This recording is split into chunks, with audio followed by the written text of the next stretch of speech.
नमस्कार मित्रों, भगवान कल्कि के जीवन पर आधारित यह दुर्लभ कथा जो आप देखने जा रहे हैं, कल्कि पुराण, जो महर्षि व्यास जी द्वारा आज से हजारों साल पहले अपनी दिव्य दृष्टि द्वारा संस्कृत भाषा में लिखी गई थी, को हिंदी में रूपांतरित कर आपके सामने प्रस्तुत किया गया है।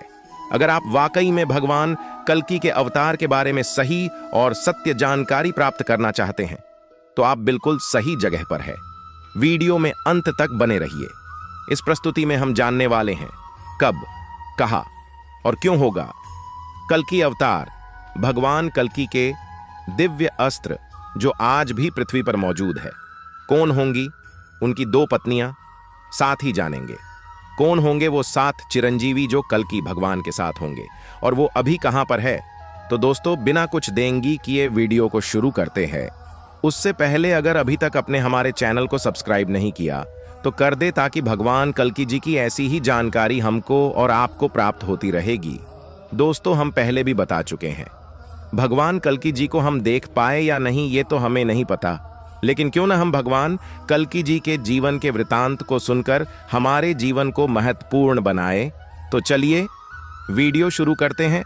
भगवान श्री कृष्ण ने अर्जुन को स्पष्ट रूप से बता दिया था कि धरती पर जब जब धर्म की हानि होगी और अधर्म बढ़ेगा, तब तब मैं अपने नए रूप को रचूंगा। साधुओं की रक्षा के लिए, पापियों के विनाश के लिए, धर्म की संस्थापना के लिए मैं हर एक युग में प्रकट होता रहूंगा। विभिन्न पुराणों में भी इस बात का उल्लेख किया गया है कि कल युग में पाप की सीमा पार हो जाने पर दुष्टों के संहार के लिए भगवान विष्णु फिर से अवतार लेकर धरती पर आएंगे। भगवान के इस अवतार का क्या नाम होगा? कौन होगा वो पापी जिसका अंत करने भगवान को इस धरती पर आने के लिए विवश होना होगा, तथा यह घटना कलयुग के किस चरण में घटित होगी? आइए जानते हैं। अभी तक इस धरती पर भगवान विष्णु के कुल 9 अवतार हो चुके हैं, परंतु 10वां अवतार अभी तक नहीं हुआ है। विभिन्न पुराणों के अनुसार 10वां अवतार कलयुग के अंत में, जब सृष्टि में पाप अपने चरम पर होगा, तब भगवान विष्णु का अब तक के सबसे शक्तिशाली अवतार का जन्म होगा। इतना ही नहीं, जब भगवान दुष्टों का संहार कर धरती को पाप मुक्त करेंगे, उसी समय से सतयुग का फिर से प्रारंभ होगा। धर्म ग्रंथों के अनुसार कलयुग में भगवान विष्णु कल के रूप में अवतार लेंगे। साथ ही यह भी उल्लेख किया गया है कि भगवान कल्कि का यह अवतार कलयुग व सतयुग के संधिकाल में होगा और कल्कि देवदत्त नाम के घोड़े पर आरूढ़ होकर अपने तलवार से पापियों का विनाश करेंगे। भगवान विष्णु के 10 अवतार जिनका वर्णन हमारे ग्रंथों पुराणों में किया गया है, वो इस प्रकार है। पहला मत्स्य अवतार, दूसरा कूर्मा अवतार यानी कक्ष अवतार, तीसरा वाराह अवतार, चौथा नरसिंह अवतार, 5वां वामन अवतार, 6वां परशुराम अवतार, 7वां राम अवतार, 8वां कृष्ण अवतार, 9वां बुद्ध अवतार और 10वां कल्कि अवतार। जिस प्रकार हर युग में रावण, कंस और हिरण्यकश्यप जैसे कांताओं ने पाप की सीमा को लांघकर भगवान को धरती पर अवतरित होने पर विवश कर दिया, उसी प्रकार कल युग में भी दुष्ट कलि पुरुष के पापों की सीमा बढ़ने पर भगवान कल्कि के अवतार लेने की बात हमारे धर्म ग्रंथों और पुराणों में कही गई है। हालांकि कलि पुरुष अभी तक भौतिक रूप में नहीं आया है, परंतु कलयुग के अंतिम चरण में वो भौतिक रूप ले लेगा। वह पाताल लोक से आसुरी शक्तियों को स्वतंत्र कर मनुष्यों पर राज करने लगेगा। तब भगवान विष्णु का कल्कि अवतार होगा, जो 64 गुद्धों से युक्त एक महान योद्धा, जो अब तक के सबसे शक्तिशाली राक्षस कलि पुरुष से लड़ेंगे और संपूर्ण मानव जाति को उसके प्रभाव से मुक्त करेंगे। परंतु अधर्म की वृद्धि के कारण इस युद्ध में कलि पुरुष के तरफ से मनुष्य भी लड़ेंगे तथा भगवान को पहचान नहीं पाएंगे। अंत में कलि पुरुष के वध के साथ ही कल युग की समाप्ति होगी और सतयुग का प्रारंभ हो जाएगा। विशेष बात कि धर्म व अधर्म के इस युद्ध में भी भगवान कल्कि का साथ वही दिव्य आत्माएं देंगी जो पहले भी भगवान विष्णु के अवतारों के साथ थे। वे 7 दिव्य आत्माएं जिन्हें अमर होने का वरदान मिला था, उनमें सबसे पहले है श्री हनुमान जी, दूसरे है परशुराम जी, तीसरे आदि कवि महर्षि वेदव्यास जी, चौथे गुरु द्रोण पुत्र अश्वत्थामा, 5वें गुरु कृपाचार्य, 6वें महाराज बलि और 7वें है लंकाधिपति महाराज विभीषण। मान्यता है कि भगवान परशुराम ही भगवान कल्कि के गुरु होंगे और अन्य सभी दिव्य आत्माएं और राक्षस कलि पुरुष के विरुद्ध इस धर्म युद्ध में भगवान कल्कि की ओर से लौटेंगे। कलि पुरुष के जन्म की कड्डी सतयुग से ही जुद्धि हुई है, इसलिए पहले हमें घटना के बारे में जानना अति आवश्यक है। एक बार आर्ष दुर्वासा इंद्र देवता से मिलने स्वर्गलोक गए हुए थे, परंतु इंद्रदेव उस समय किसी राक्षस का वध करके स्वर्गलोक आए हुए थे। ऐसे में जब दुर्वासा आर्ष ने उनके स्वागत के लिए उन्हें फूलों की माला भेंट की, तो अपने विजय की धुन में मग्न इंद्रदेव ने फूलों की माला अपने गज अर्थात हाथी को पहना दिया। जब पुनः सभा प्रारंभ हुई तो दुर्वासा अर्षि उनसे मिलने आए, तो उन्होंने देखा कि उनके फूलों की माला हाथी के पैरों में पड्डी हुई है। दुर्वासा राशि को इस बात पर अत्यंत क्रोध आ गया और उन्होंने उसी समय इंद्र देवता को श्राप दे डाला, जिस ऐश्वर्य में तुमने मेरे उपहार का अपमान किया है, वो ऐश्वर्य एक दिन तुमसे छीन लिया जाएगा और धनमान कुछ न रहेगा। अर्षि दुर्वासा के श्राप से भयभीत होकर सभी देवता भगवान विष्णु के पास पहुंचे, जिस पर भगवान विष्णु ने उन्हें समुद्र मंथन के लिए कहा और बोला कि आप लोगों को पुनः पहले जैसा समृद्ध होने के लिए क्षीर सागर के अमृत की आवश्यकता पड़ेगी। इसके पश्चात अपनी शक्ति बढ़ाने के लिए इंद्रदेव ने असुरराज राजा बलि से समुद्र मंथन में अपनी ओर से भागीदारी की मदद मांगी।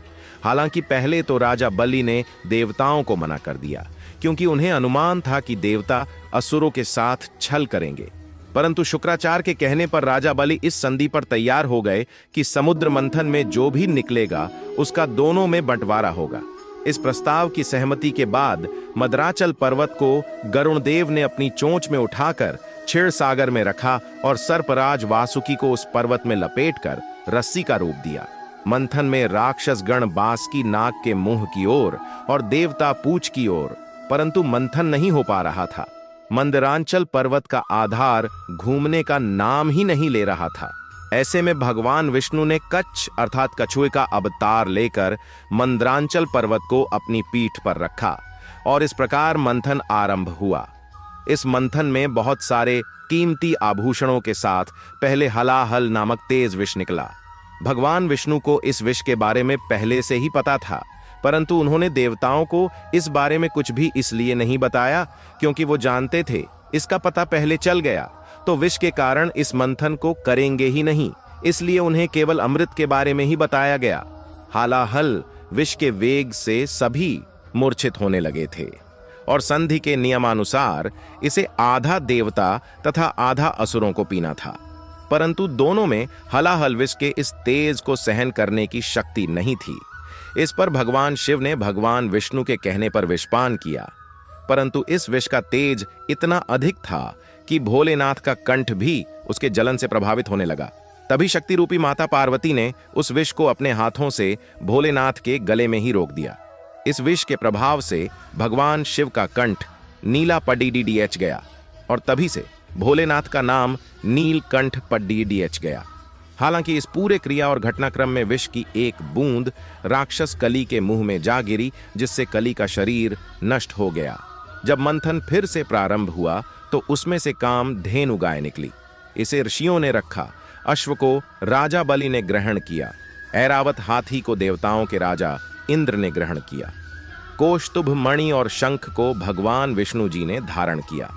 इसके बाद निकली संजीवनी बूटी, जिसे पृथ्वी पर एक सुरक्षित स्थान पर स्थापित किया गया। इसके बाद धन संपदा लेकर माता लक्ष्मी निकली। सभी देवता एवं राक्षस देवी लक्ष्मी को रखना चाहते थे, परंतु लक्ष्मी जी ने खुद विष्णु जी को ग्रहण कर लिया। चंद्रमा निकले तो भोलेनाथ ने ग्रहण किया। इसके बाद पारिजात वृक्ष और कल्प वृक्ष निकला, जिसे स्वर्ग में स्थापित किया गया। फिर निकली रंभा, जिसे स्वर्ग अप्सरा बनाकर स्वर्ग में रखा गया। इसके बाद निकली वारुणी देवी यानी सूरा देवी, जिन्हें असुरों ने लिया, और अंत में भगवान धनवंतरी अपने हाथों में अमृत कलश लेकर निकले और इस अमृत को पाने के लिए ऐसी होड़ मची कि छीना झपट्टी में कुछ बूंदें समुद्र में जा गिरी और उन्हीं की कुछ बूंदें कली पुरुष को भी मिल गईं, जिससे वो फिर जीवित हो उठा। हालांकि वो जीवित तो हो गया, परंतु शरीर न होने से भौतिक रूप से न आ सका। इधर अमृत का बंटवारा करने के लिए भगवान विष्णु ने मोहिनी रूप ले लिया और सारा अमृत देवताओं को पिला दिया। परंतु राहु और केतु दो राक्षसों ने देवताओं का रूप लेकर अमृत पी लिया, जिस पर भगवान विष्णु ने उनका सिर काट दिया। परंतु अमृत पीने से वो अमर हो चुके थे, इसलिए राहु और केतु भी पिंड यानी गृह रूप में जीवित हैं। धार्मिक पौराणिक मान्यता के अनुसार जब पृथ्वी पर पाप बहुत अधिक बढ़ जाएगा, तब दुष्ट के संहार के लिए भगवान विष्णु का अवतार यानी कल्कि अवतार होगा। भगवान का अवतार निष्कलंक भगवान के नाम से भी जाना जाएगा। भगवान श्री कल्कि 64 कलाओं के पूर्ण निष्कलंक अवतार होंगे। कल्कि को भगवान विष्णु का भावी और अंतिम अवतार माना गया है। पुराणों के अनुसार जब धरती पर चारों ओर पाप बढ़ जाएगा तथा अत्याचार का बोलबाला होगा, तब इस जगत का कल्याण करने के लिए भगवान विष्णु कल्कि के रूप में उतार लेंगे। पुराणों में यह भी उल्लेख किया गया है कि कल युग के अंत में भगवान कल्कि अवतरित होंगे। वो एक सफेद घोड़े पर बैठकर आएंगे और राक्षसों का नाश करेंगे। मान्यता के अनुसार कल युग 4,32,000 वर्ष का है, जिसका अभी प्रथम चरण ही चल रहा है। कलियुग का प्रारंभ 3102 ईसा पूर्व से हुआ था, जब 5 ग्रह मंगल, बुध, शुक्र, बृहस्पति और शनि मेष राशि पर शून्य अंश अर्थात 0 डिग्री पर हो गए थे। इसका तात्पर्य है कि कलयुग के कुल 3102 यानी 5,119 वर्ष बीत चुके हैं और 4,26,881 वर्ष विशेष है। श्रीमद् भागवत पुराण और भविष्य पुराण में भी कलयुग के अंत का वर्णन मिलता है, जिसमें भगवान कल्कि के अवतार की बात कही गई है। श्रीमद् भागवत गीता के 12वें स्कंद में लिखा गया है कि भगवान विष्णु के 10वें अवतार का जन्म कलयुग के अंत में और सतयुग के संधि काल में होगा। भगवान विष्णु का अवतार हर बार युग के अंत में ही होता है। जैसे राम अवतार त्रेता युग के अंत में हुआ था और जैसे ही राम अवतार की सदगति होती है, वैसे ही द्वापर युग की शुरुआत होती, वैसे ही द्वापर युग के अंत में कृष्ण अवतार हुआ था। कृष्ण के सदगति होते ही कल युग प्रारंभ होता है, वैसे ही कल युग के अंत में कल्कि अवतार होगा और अवतार का कार्य समाप्ति के बाद सतयुग का आगमन हो जाएगा। युग परिवर्तनकारी भगवान श्री कल्कि के अवतार का प्रयोजन विश्व कल्याण बताया गया है। श्रीमद् भागवत महापुराण में विष्णु के अवतारों की कथाएं विस्तार से वर्णित है। स्कंद पुराण के 2वें अध्याय में भगवान कल्कि के अवतारों की कथा विस्तार से दी गई है, जिसमें यह कहा गया है, संभल ग्राम मुख्यस्य ब्राह्मणस्य महात्मनः भवने विष्णु यशसः कल्कि प्रदुर्भाष्यति। अर्थात संभल ग्राम में विष्णुयश नाम के एक ब्राह्मण होंगे। उनका हृदय बड़ा उदार और भगवत भक्तिपूर्ण होगा। उन्हीं के घर भगवान कल्कि अवतरित होंगे। आगे यह भी वर्णित है कि वह देवदत्त नमक घोड़े पर आरूढ़ होकर अपनी तलवारों से दुष्टों और पापियों का संहार करेंगे और तभी सतयुग का प्रारंभ माना जाएगा। मान्यता है कि भगवान विष्णु के कल्कि अवतार का जन्म मुरादाबाद के संभल ग्राम में होगा। इनकी माता का नाम सुमति होगा। ये देवदत्त नामक सफेद घोड़े की सवारी करेंगे। इनके हाथ में 2 तलवारें होंगी। यह अवतार निष्कलंक अवतार होगा। मान्यता है कि भगवान राम में 12 गुण थे, कृष्ण में 16 गुण थे, परंतु कल्कि अवतार में 64 गुण होंगे। भगवान विष्णु का यह अवतार इंसान को पुनः प्रकृति से जोड़ देगा। कहा जाता है कि कलयुग के अंत में सारी नदियां सूख जाएंगी, इंसान का इंसान से विश्वास ही समाप्त हो जाएगा और हर जगह पाप का बोलबाला होगा। तब इस धरती पर भगवान विष्णु कल्कि अवतार लेकर आएंगे और पुनः धर्म की स्थापना करेंगे। कलयुग के अंत और भगवान कल्कि के अवतार के संबंध में पुराणों में भी इसका वर्णन मिलता है। कल्कि पुराण के अनुसार परशुराम भगवान विष्णु के 10वें अवतार कल्कि के गुरु होंगे और उन्हें युद्ध की शिक्षा देंगे। वे ही कल्कि को भगवान शिव की तपस्या करके उनके दिव्यस्त्र को प्राप्त करने के लिए कहेंगे। कल्कि पुराण में कल्कि अवतार के जन्म व परिवार की कथा इस प्रकार कल्पित है। संभल नामक ग्राम में विष्णु यश नाम के ब्राह्मण निवास करेंगे, जो सुमति नामक स्त्री के साथ विवाह करेंगे। दोनों ही धर्म कर्म में दिन बिताएंगे। कल्कि उनके घर में पुत्र होकर जन्म लेंगे और अल्पायु में ही वेदादि शास्त्रों का पाठ करके महापंडित हो जाएंगे। बाद में ये जीव के दुख से कातर होकर महादेव की उपासना करके अस्त्र विद्या प्राप्त करेंगे। उनका विवाह पद्मा देवी के साथ होगा। कल्कि पुराण के अनुसार भी यही सब बात कही गई है कि कल्कि अवतार कलयुग और सतयुग के संधिकाल में होगा। कल्कि अवतार 64 कलाओं से युक्त होगा।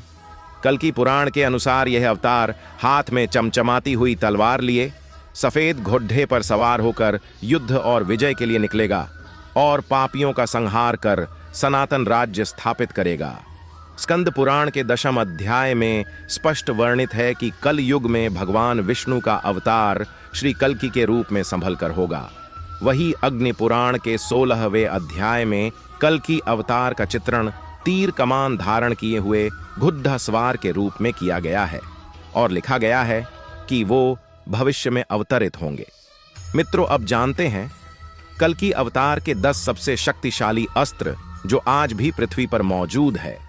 मित्रों, कलयुग धीरे धीरे अपनी चरम अवस्था पर आ रहा है, जिसमें पाप इतना ज्यादा बढ़ता जा रहा है कि अब अगर इस चीज पर लगाम भी लगाई जाए तो शायद इंसान से होने वाले पापों को खत्म नहीं किया जा सकता है।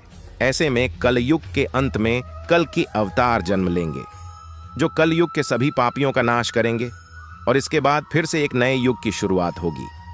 मित्रों, आज के समय में कितना भी साफ दिल का इंसान क्यों ना हो, उससे भी पाप हो ही जाते हैं। भले ही वो अनजाने में कर बैठे, लेकिन पाप करता ही है। ऐसे में कई ऐसे पुराण हैं जिनमें यह लिखा हुआ है कि जब कलयुग अपने चरम पर होगा तो लोग भगवान पर विश्वास करना बंद कर देंगे। तब कल्कि अवतार जन्म लेंगे और कल्कि अवतार के समय जब अलग अलग भगवान अपने अलग अलग रूपों में जन्म लेंगे तो उनके अस्त्र शस्त्र भी अलग अलग होंगे। मित्रों, सबसे पहले बात करते हैं कल्कि अवतार के कवच कुंडल के बारे में। मित्रों, अगर आप कवच कुंडल के बारे में नहीं जानते तो आपको बता दें, महाभारत में यह दान वीर कर्ण के पास था और उन्होंने उस कवच कुंडल को दान दे दिया था। आपको बता दें कि कब्ज कुंडल कर्ण का वो खास हथियार था जिसकी वजह से उन्हें कोई नहीं मार सकता था। लेकिन एक बार इंद्रदेव ने ब्राह्मण का वेश बनाकर इसे कर्ण से दान में मांग लिया था। दानवीर कर्ण ने भी बिना सोचे समझे इंद्रदेव को दान में अपना कवच और कुंडल दे दिया था। लेकिन सोचने वाली बात यह है कि आखिर दान में दिए गए कर्ण के कवच और कुंडल का क्या हुआ। तो आपको बता दें कि आज भी यह कवच कुंडल छत्तीसगढ़ के बीजापुर में किसी रहस्यमय गुफा में स्थित है। कहते हैं कि जब कल्कि अवतार जन्म लेंगे उस समय उस गुफा से भगवान उस कवच कुंडल को निकालकर उसे धारण करेंगे और फिर दुनिया के पापियों का खात्मा करेंगे। बीजापुर के पास के गांव में रहने वाले लोगों ने इस बात का दावा किया है कि वहां मौजूद गुफा के अंदर से पीली रोशनी आती है। इस चीज की कई बार जांच भी की गई है। छत्तीसगढ़ के बीजापुर में रहने वाले लोगों का कहना है कि कई श्रापों के कारण इंद्रदेव का रथ इसी गुफा के पास धंस गया था, जिसके पहिए के निशान आज भी यहां मौजूद है। उसके बाद उन्होंने अपने कवच और कुंडल को छत्तीसगढ़ में बीजापुर की इस गुफा में छुपाकर रख दिया था, जहां पर जाना खतरे से खाली नहीं है। लेकिन इस गुफा से आज भी पीले रंग की रोशनी निकलती है, जिसे कर्ण के कवच और कुंडल की रोशनी माना जाता है। कहते हैं कि यह कवच कुंडल बस भगवान कल्कि के अवतार का इंतजार कर रहा है। मित्रों, ठीक ऐसे ही परशुराम जी का फरसा आज भी इस दुनिया में मौजूद है। यह सुनकर शायद आप चौंक गए होंगे, लेकिन यह बात बिल्कुल सच है। दावा किया जाता है कि एक पहाड़ी पर स्थित मंदिर में भगवान परशुराम का फरसा गड्ढा हुआ है, जिसे खुद उन्होंने ही गड्ढा था। इस फरसे से जुड़ी एक बहुत ही रहस्यमय कहानी है, जिसके बारे में बहुत कम लोग ही जानते हैं। झारखंड की राजधानी रांची से करीब 150 किलोमीटर दूर गुमला जिले में एक पहाड़ी है, जहां स्थित है टांगीनाथ धाम। इस धाम के एक मंदिर में मौजूद है भगवान परशुराम का फरसा। वैसे तो यह फरसा खुले आसमान के नीचे है, लेकिन खास बात यह है कि आज तक इसमें कभी जंग नहीं लगा है। यह किसी रहस्य से कम नहीं है कि हजारों साल बाद भी यह सुरक्षित कैसे है। दोस्तों, इसके बारे में ऐसी मान्यता है कि जो भी व्यक्ति इस फरसे से छेद की कोशिश करता है उसे इसका गंभीर परिणाम भुगतना पड़ता है। कहते हैं, एक बार लोहार जनजाति के कुछ लोगों ने इस फरसे को जमीन से उखाड़ कर ले जाने की कोशिश की थी, लेकिन जब फरसा नहीं उखड़ा तो उन्होंने उसके ऊपरी भाग को काट दिया। हालांकि उसे भी वो लोग ले जाने में नाकाम रहे। कहा जाता है कि इस घटना के बाद आसपास के रहने वाले लोहार जनजाति के लोगों की एक एक करके मौत होने लगी, जिसके बाद वो इलाका ही छोड़ डाचकर भाग गए। कहते हैं कि जब कल्कि अवतार जन्म लेंगे तब उनके साथ भगवान परशुराम का अवतार भी होगा और भगवान परशुराम अपनी इसी फरसे से पापियों का खात्मा करेंगे। मित्रों, कल्कि पुराण के अनुसार कलयुग में भगवान विष्णु कल्कि के रूप में अवतार लेंगे। कल्कि अवतार कलयुग और सतयुग के संधि काल में होगा। यह अवतार 64 कलाओं से युक्त होगा। पुराणों के अनुसार उत्तर प्रदेश के मुरादाबाद जिले के संभल नामक स्थान पर विष्णु यशा नामक तपस्वी ब्राह्मण के घर भगवान विष्णु कल्कि के रूप में जन्म लेंगे। कल्कि देवदत्त नामक घोड़े पर सवार होकर संसार से पापियों का विनाश करेंगे और धर्म की पुनः स्थापना करेंगे। भगवान विष्णु का यह घोड़ा, जिसका नाम देवदत्त होगा, यह घोड़ा कोई आम घोड़ा नहीं होगा, बल्कि यह एक तरह का मायावी घोड़ा होगा। कहते हैं कि यह घोड़ा आज भी पाताल लोक में भगवान विष्णु के आखिरी अवतार कल्कि का इंतजार कर रहा है। कहते हैं कि देवदत्त नाम का यह घोड़ा करीब 10 लाख सालों से कल्कि अवतार और कलयुग का इंतजार कर रहा है। भगवान विष्णु जब कल्कि अवतार में जन्म लेंगे तब भगवान अपने इसी घोड़े के साथ ही कलयुग के सारे दुष्टों का खात्मा करेंगे। देवदत्त नाम का यह घोड़ा दूध की तरह सफेद होगा। उसकी आंखों में मोतियों की तरह चमक होगी। जो इस घोड़े को एक बार देख लेगा उसकी नजर इस पर से नहीं हटेगी। मित्रों, जब भगवान विष्णु इस कलयुग में कल्कि अवतार लेंगे तो उनके हाथ में उनके सुदर्शन चक्र के अलावा एक तलवार भी होगी। यह तलवार इंसाफ की तलवार होगी। तलवार की एक सबसे बड़ी खास बात यह होगी कि यह तलवार सिर्फ उसी पर चलेगी जिसने पाप किए होंगे। यह तलवार कोई आम तलवार नहीं होगी। इसकी धार को देखते ही पापियों की आंखों से खून निकालने लगेगा। मित्रों, यह तो आप जानते ही होंगे कि तलवार के साथ ही भगवान विष्णु के एक हाथ में सुदर्शन चक्र भी रहता है। आपको बता दें कि यह ब्रह्मांड का सबसे शक्तिशाली और खतरनाक हथियार है। कहते हैं कि सुदर्शन चक्र एक ऐसा अस्त्र था, इसे छोड़ डालने के बाद यह लक्ष्य का पीछा करता था और उसे तबाह करके अपने मालिक के पास वापस आ जाता था। यह अस्त्र भगवान विष्णु के तर्जनी उंगली में रहता था। शास्त्रों के अनुसार इसका निर्माण भगवान शिव ने किया था। सुदर्शन चक्र पाने के लिए भगवान विष्णु ने हजारों सालों तक भगवान शिव की कठोर तपस्या की थी, जिससे प्रसन्न होकर भगवान शिव ने वरदान मांगने को कहा। तब भगवान विष्णु ने एक ऐसा खतरनाक हथियार मांगा जिससे ब्रह्मांड में मौजूद राक्षसों का वध किया जा सके। उसके बाद उन्हें सुदर्शन चक्र प्राप्त हुआ। मित्रों, इसके अलावा नारायण अस्त्र भी भगवान विष्णु का एक प्रमुख हथियार है। यह अस्त्र भगवान शिव के अस्त्र पशुपतास्त्र के बराबर ही खतरनाक है। इस अस्त्र को चलाने के बाद दुनिया में कोई भी शक्ति इसका सामना नहीं कर सकती। इसको रोकने का केवल एक ही उपाय है, शत्रु अपने अस्त्र शस्त्र छोड़ डाकर नम्रतापूर्वक इसके सामने सर झुका ले और अपना समर्पण कर दे। इस अस्त्र के सामने झुक जाने पर यह नुकसान नहीं पहुंचाता। महाभारत में अश्वत्थामा ने भीम पर नारायण अस्त्र का प्रयोग किया था। बता दे कि यह अस्त्र बहुत ही प्रचंड था। इस अस्त्र में बहुत ज्यादा गर्मी थी। धनुष से निकालने के बाद इस अस्त्र ने चारों ओर आग की बारिश कर दी, जिससे लोग जलने लगे और बचने के लिए इधर उधर भागने लगे। अश्वत्थामा द्वारा छोड़ा गया। यह नारायण अस्त्र भीम की ओर तेजी से चलने लगा, लेकिन भीम भी हार मानने वालों में से नहीं थे। वो इस अस्त्र का मुकाबला करना चाहते थे। जब भगवान कृष्ण ने यह सब देखा तो वो समझ गए कि भीम इस अस्त्र को नहीं रोक पाएंगे। श्री कृष्ण उसी वक्त अर्जुन का रथ छोड़ कर भीम के पास पहुंचे और उन्हें सारे हथियार डालकर नारायण अस्त्र के सामने झुकने को कहा। भीम ने ऐसा किया तो नारायण अस्त्र ठंडा हो गया और वो उनका कुछ नहीं बिगाड़ ढा सका। क्योंकि नारायण अस्त्र उन्हीं को चोट पहुंचाता है जो उसके सामने हथियार उठाकर उसका मुकाबला करते हैं। इस हथियार की सबसे खास बात यह है कि इसको केवल एक ही बार प्रयोग किया जा सकता है। अगर दोबारा कोई इस अस्त्र का इस्तेमाल करता है तो उसकी अपनी ही सेना खत्म हो जाती है। यह अस्त्र आज भी भगवान विष्णु के पास है, जो कल्कि अवतार के पास भी जरूर होगा। मित्रों, इस अस्त्र के समान ही एक अस्त्र है जिसे वज्र अस्त्र के नाम से जाना जाता है। अगर आपने राजा इंद्र के बारे में पढ़ा है तो आपको इस अस्त्र के बारे में जरूर पता होगा। आपको बता दे कि यह देवताओं के राजा इंद्रदेव का एक बहुत ही खतरनाक अस्त्र था। इसका प्रहार अचूक होता था। इसका उपयोग तब किया जाता था जब दुश्मन भी बलशाली होता था। इस अस्त्र को मंत्रों के द्वारा जगाया जाता था। यह अस्त्र शक्ति से तैयार एक ऐसा हथियार था जो धमाके के साथ आग बरसाता था और अपने लक्ष्य को जलाकर राख करने के बाद ही शांत होता था। मित्रों, कुछ पुराणों में यह भी बताया गया है कि कल्कि अवतार में जो विष्णु जी का जन्म होगा उसमें उनके पास वही रथ होगा जो कि महाभारत काल में अर्जुन के पास था।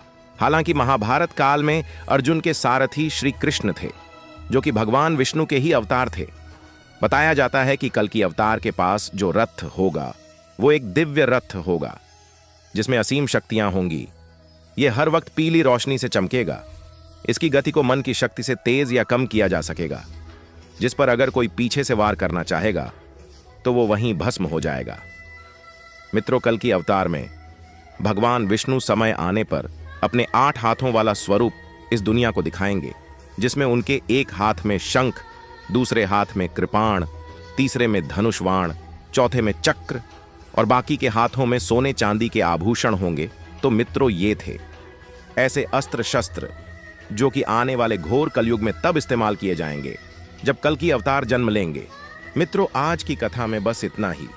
मिलते हैं जल्दी एक नई वीडियो के साथ। वीडियो को लाइक कर दे और चैनल को सब्सक्राइब करना मत भूलना। जय श्री कल्कि भगवान।